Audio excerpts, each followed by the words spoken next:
Hello everyone. এই যে আজকে আসলে মনটা অনেক ভালো। আমার মালিক আসছিল এখানে, আরবি অর্থাৎ কফিল। এই যে দেখেন আমার জন্য আমার কফিল কি নিয়ে আসলো। আমার জন্য নিয়ে আসছে খেপসা। খেপসার সাথে আছে একটা মুরগির লেগ পিস। এই যে সাথে আরো আছে আপনার কি, এই যে রুটি নিয়ে আসছে, আরো রুটি। আরো এখানে রুটির সাথে আছে আবার একটা ভাজি নিয়ে আসছে। এখানে আবার সালাদ আছে।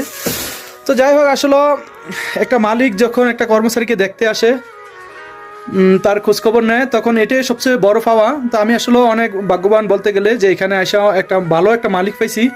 আর হয়তো দেখা গেছে এখানে আমার বেশি দিন কাজ নেই, আর ওনারও অল্প সময়ে দেখা গেছে ওনার মনটাও আমি অনেকটাই জয় করে নিছি বলতে গেলে, কারণ কাজে কর্মে অনেকটাই উনিও সন্তুষ্ট। তো যাই হোক, আসলে এই যে আমার যে খাবার নিয়ে আসছে, খাবার নিয়ে আসার পরেও দেখেন আমার আরও খাবার আছে। আমি রান্না করে রাখছি এখানে। আজকে এই যে খাসি রান্না করছিলাম আমি, এখানে আবার পোলাও আছে। তো এতগুলা খাবার কিভাবে খাবো আমি জানি না।